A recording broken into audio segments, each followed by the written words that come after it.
Imagine a room lit by a single lamp late at night. A woman makes tea, sets one cup, and does not apologize to the empty chair. She knows strangers will project stories onto that second place at the table. Loneliness, stubbornness, a secret wound. But what if the missing cup is not a deficit, but a declaration? What if living alone, without a man, is not a failure of romance, but a presence of psyche? A choice to become answerable to one's own soul before being answerable to anyone else. Tonight we're going to look at the truth that rarely makes it into conversation. The inner life of women who live alone. We'll walk the path with Carl Jung, not as a verdict but as a lantern. And if you are living alone right now, I want you to hear this clearly.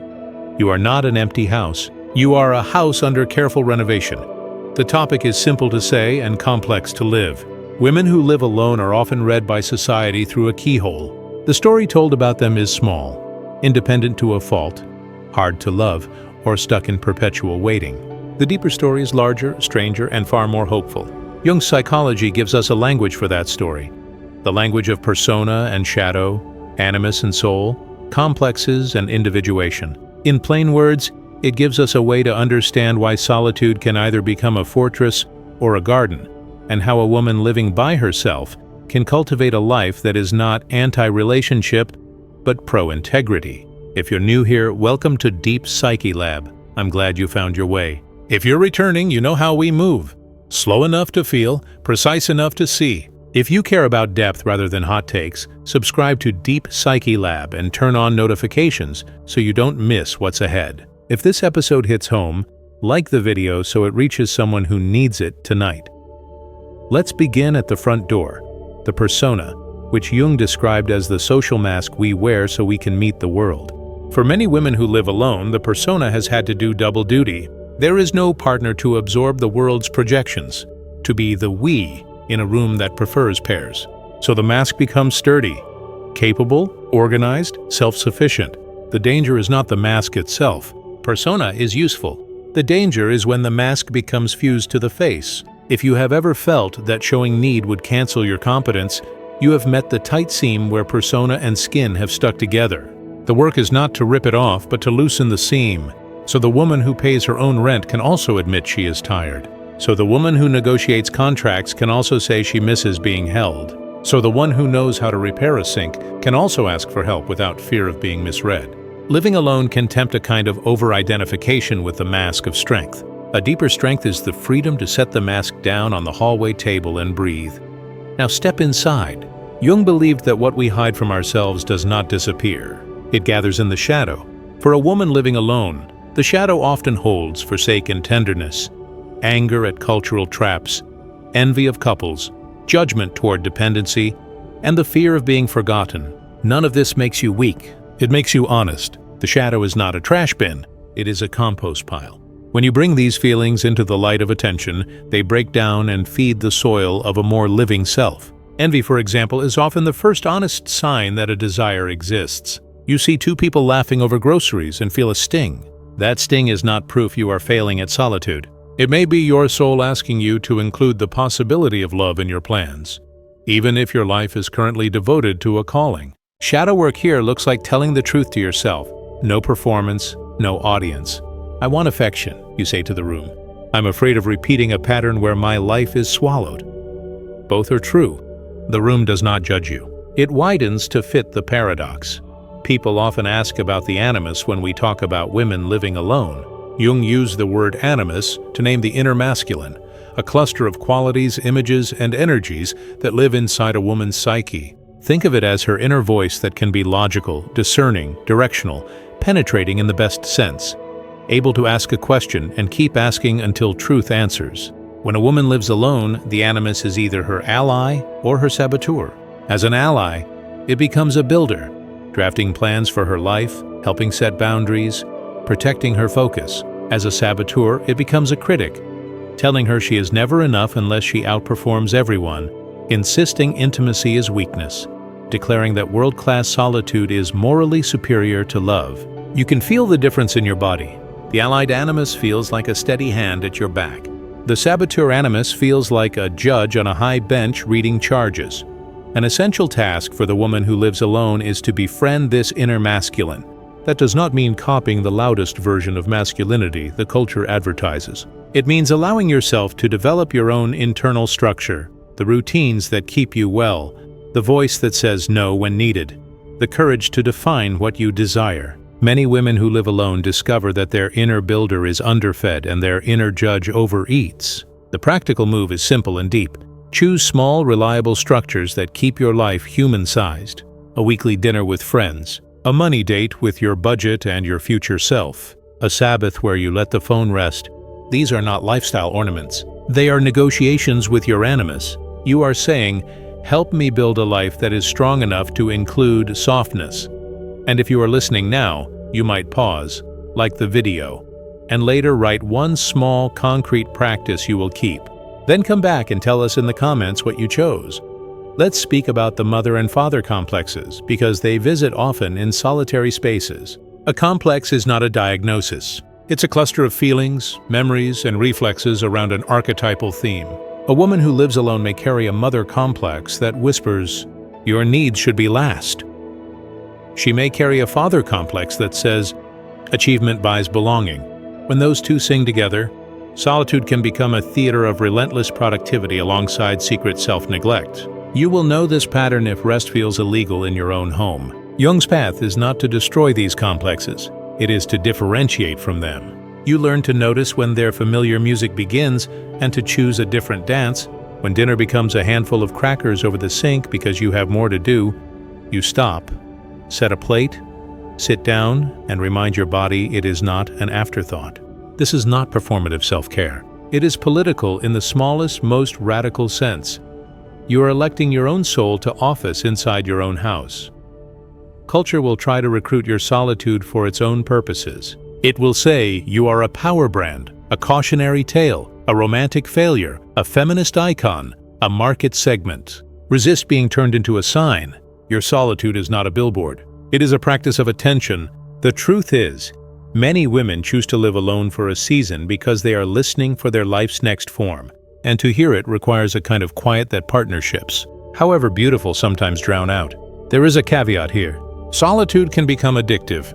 A silent apartment can be a warm bath for the nervous system, especially if you have survived chaotic relationships. It makes sense that you would run from noise, but there is a line where healing quiet becomes isolating quiet. How do you tell the difference? Ask your body. After a day alone, do you feel porous and capable of crossing a threshold into connection? Or do you feel brittle, as if eye contact would shatter you? Porous solitude heals. Brittle solitude warns. When you notice the brittle kind, reach for a human voice before bed. A friend, a voice note, a book read aloud by a stranger whose cadence slows your heart. You are not failing at independence by needing sound. You are succeeding at being human. Many women tell me, "I'm afraid that if I invite love now, I'll lose myself." The fear is reasonable if your earlier maps linked love to self-erasure. Jung would say the psyche is asking you to hold a tension of opposites until a third path emerges. On one side, the desire for relationship. On the other, the desire for sovereignty. The psyche's solution is neither isolation nor self-abandonment. It is related sovereignty. You remain answerable to your soul and also open to another. Think of it this way. Your home is not a fortress to be conquered, nor a shop that must always be open. It is a sanctuary where guests are welcome by invitation. The work of living alone well is to become a good host to yourself first. You learn your hours, your hunger, your breath. You become intimate with your moods, not to obsess over them, but to greet them at the door like weather. Ah, grief, you say. Come in, but you may not reorganize the furniture. When you relate to yourself with this steadiness, inviting someone into your space is not a threat to your structure. It is an extension of your hospitality. Here is where Jung's idea of individuation becomes vivid. Individuation is the process of becoming a whole person, integrating conscious and unconscious, light and shadow, persona and soul, so that your life fits your shape. Living alone can be a fierce catalyst for individuation because it removes the easy alibis. There is no other person to blame for the stack of dishes, the unpaid bill, the silence after a hard day. It is you and your life face to face. That confrontation can be harsh, but it can also be merciful. You discover what you actually enjoy when no one is watching. You hear the faint call of a vocation that cannot be pursued if your energy is constantly braided with someone else's emergency. You attend to dreams.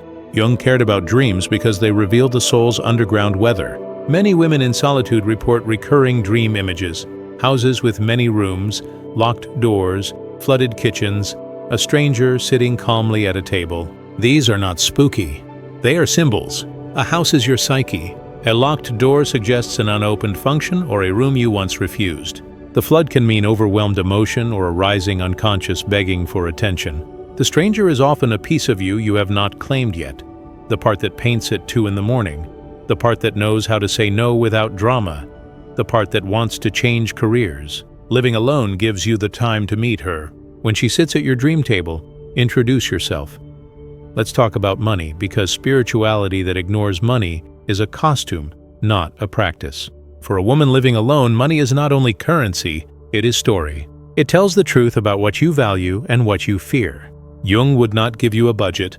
He would ask what your spending says about your soul. Do you purchase objects to quiet the echo of an empty room, or do you invest in tools for your calling?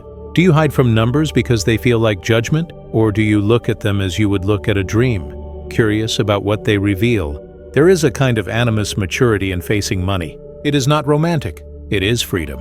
When you know your numbers, you can choose a lover for love rather than for rescue. One practical ritual. On the same day each week, sit with your accounts and ask a simple question. What did I fund this week that aligns with my future? And what did I fund that tried to numb it? No shame, just clear eyes. Re-choose. You are not a victim of your receipts. You are an author. Now to a delicate theme, sexuality and solitude. Jung was precise about eros, the connective tissue of life, not only the sexual act. When a woman lives alone, eros needs a home that is not dependent on another body. This is not a consolation prize. It is a deep skill. Eros appears in how you arrange a room, in how you taste food, in how you immerse yourself in work, in how you move your body with no witness. If you exile eros until a partner arrives, your life narrows. If you over-identify with eros as image, the body becomes a brand and you become its marketer. The middle path is to let eros breathe through the disciplines that keep you human. You may choose celibacy for a season, not out of fear, but out of reverence for your attention. You may choose to date, slowly, with standards that are not performance, but clarity. You can bless your own body without asking permission. Remember the shadow here, shame. If shame rules the house, eros leaves. You can invite it back by speaking kindly to yourself in the exact moments you are tempted to scold. This kindness is not vanity, it is repair. Society often asks women who live alone to justify their status, as if women are public property until claimed. There is a different stance. You do not owe the world a press release. You owe your life your presence. That said, if you carry a longing for partnership, do not betray yourself by pretending otherwise. Honor the longing and honor the timing. If there is grief, let it grieve. If there is anger, let it speak into a journal until its heat turns to information. Notice, too, the cultural double bind. If you say you want love, you're accused of desperation. If you say you prefer your own company, you're accused of arrogance. The only honest solution is to stop auditioning for a jury that does not exist. Your life is not a trial. It is a path. When you walk it with attention, you will meet fellow travelers who can approach without trying to own you. Some of you listening live alone, not by choice, but by circumstance. A divorce, a death, a relocation, a dream that pulled you to a new city. Your home became quiet all at once. Jung would say transitions amplify the unconscious. You may dream more. Old memories may surface. Do not mistake this increase for a failure. It is a tide bringing what needs sorting. There is a temptation to repopulate your life quickly so the silence doesn't win. Sometimes that is wise. Sometimes it is a way to avoid the one conversation that heals. The conversation with yourself. You can have it gently. Light a candle. Ask one question and answer without editing. Where am I pretending I'm fine? Then close the notebook and make soup. The psyche moves in spirals, not straight lines. You don't fix yourself. You companion yourself. Another theme is safety. Living alone can surface practical fears. Locks, late-night footsteps in the hallway, the question of who would know if you got sick. The psyche listens when the body speaks. If your body does not feel safe, no amount of eloquence will calm it. Put simple safety measures in place and call them what they are: love. Share your schedule with a trusted friend. Learn the names of your neighbors. Keep a light on a timer. These are not paranoia. They are tenderness toward a nervous system that has been asked to be brave. Notice the subtle shift when you do this. Your home feels less like a desert island and more like a small node in a living web. What about friendship? In Jungian terms, friendship is often the arena where projection and reality meet with the least drama. Without a partner, there is room to invest in friendships that are not secondary. Not until. You can build a table where your life is mirrored from many angles. Be careful not to turn friends into emotional spouses who must carry responsibilities they never agreed to. The invitation instead is to diversify intimacy. Let one friend be your hiking companion, another your ideas person, another your quiet presence. You are allowed to be mentored by older women who have walked the path, to mentor younger women who are just beginning, and to let mutual friendships breathe between equal souls. If you want a practical practice, once a month, host a small supper where phones are elsewhere and honesty is ordinary. If that feels impossible, start by leaving a voice note for someone you admire, naming one trait you see in them and why it matters. Eros will thank you, so will the animus. I want to name a secret that haunts many women living alone: the suspicion that you are difficult. Jung would ask where that suspicion began. Often it began when a woman learned that her clarity threatened someone else's comfort. She learned to distrust her discernment because it broke the social surface. She learned to call her standards too much because someone who did not want to grow used those words to keep the room small. Living alone gives you the privacy to recalibrate your language. You can call your clarity by its right name again. Clarity is not cruelty. Standards are not a disorder. You are not difficult because you know what you value. You are precise. And if you don't yet know, solitude is a good lab for discovering it. Take notes on yourself the way a botanist would. With curiosity, not contempt. A brief word about work. Many women who live alone pour their energy into their profession or craft. Jung saw vocation as a central way the self, the deeper center of the psyche, moves out into the world. Work can be a temple or a trap. It becomes a temple when it is the place you bring your best attention and from which you return more yourself. It becomes a trap when it replaces the rest of your life. One way to keep work honest is to create small rituals that mark the crossing between roles. When you close the laptop, you do something physical. Fold a blanket, water a plant, stand on the balcony and look at one real tree. These actions tell your body that the day has edges. Without edges, time becomes soup and you float. With edges, you can swim. Let's turn toward the future. If you choose to invite partnership at some point, living alone can prepare you in surprising ways. You will know how you like your mornings. You will know what kind of silence feeds you. You will know your money and your moods and your hunger. You will not be meeting a partner to fill your time, but to share it. Jung wrote about the danger of participation mystique, a state where two people fuse identities and call it love. Solitude teaches you the opposite skill, differentiation.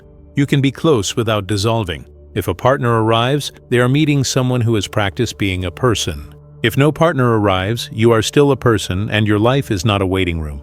This is not a consolation prize. It is a fierce truth that sets you free to love without bargaining your soul. There is a phrase that helps when doubt grows loud: sovereign belonging.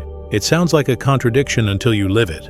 Sovereign means you are the author of your days. Belonging means you are held in a web larger than your single story. Solitude can train both.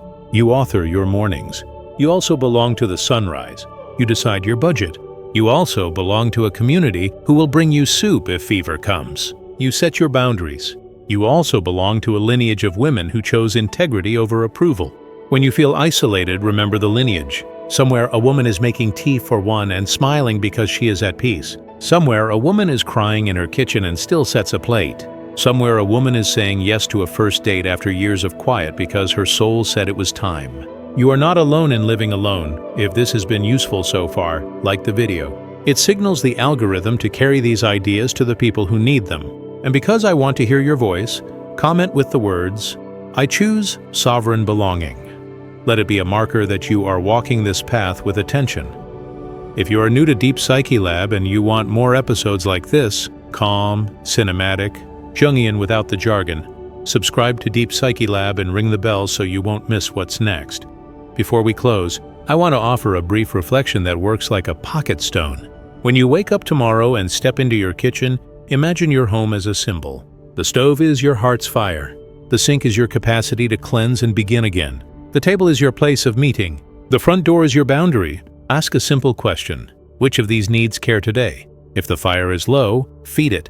Cook something nourishing or read a page that warms you. If the sink is full, tend it. Clear what you can and leave the rest without shame. If the table is empty, invite someone to sit, even if for 15 minutes of real conversation. If the door is too open, close it gently. If it is sealed shut, open it and step outside, even if only to feel the air. This is not metaphor for metaphor's sake. It is a daily way to bring psyche into matter and matter into psyche. Jung's gift was to show that the soul and the world are not far apart. They meet at the stove, the sink, the table, the door. A word about critics, the outer and the inner. Someone will say that women who live alone are selfish or broken or dangerous to tradition. Someone will say they are heroes who have transcended the need for others.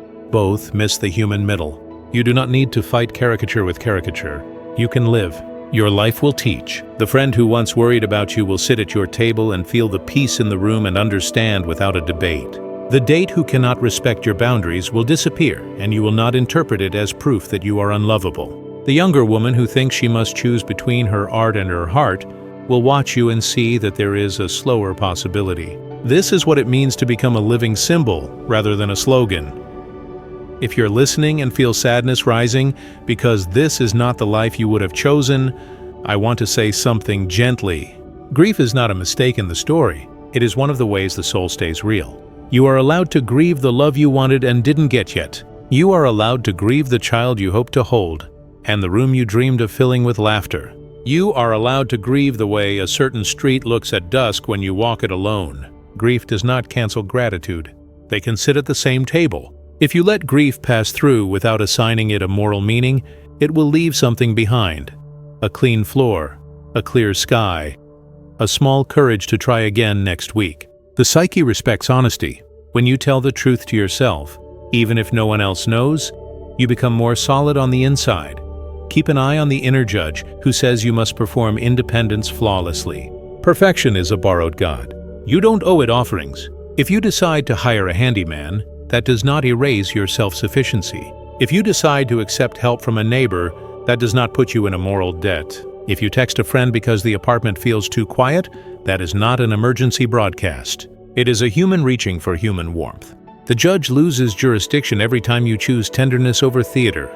Jungians call this the movement of the self, capital S, the deeper organizing center that is wiser than your ego and kinder than your critic. You can feel the self when you sit still and the room feels bigger than the room. I want to leave you with a small scene. A woman comes home after a long day. She drops her keys in a bowl and pauses. In another life, she might have called out, "I'm home." Tonight she says it differently. She says it to herself. "I'm home." She heats soup, sets a napkin, lights a candle. It is not performative. No one is filming this. She eats slowly enough to taste. After, she washes the bowl and leaves it to dry. She texts a friend something true and reads a few pages until her eyes relax. When she turns off the lamp, the room is dark and kind. She is not waiting for life to begin. It is happening here. In Jung's language, she is participating in her individuation, not as a heroic struggle, but as a sequence of ordinary choices made with soul. In mine, she is simply becoming the woman who, if love knocks, will know how to open the door without abandoning the house. If you have listened this far, you are part of a quiet movement toward deeper lives. Like this video if it helped you, because engagement is how these ideas travel to others who might be pretending they're fine tonight. And tell me in the comments. I choose sovereign belonging. If you want more conversations like this, cinematic, careful, Jungian but human, subscribe to Deep Psyche Lab, turn on the bell, and invite someone you trust to watch with you next time. This channel is educational and not a substitute for therapy. The recap in one line: living alone is not the absence of love. It is the presence of a self strong enough to welcome love without disappearing. Thank you for keeping me company. Take good care of your house. I'll meet you in the next room.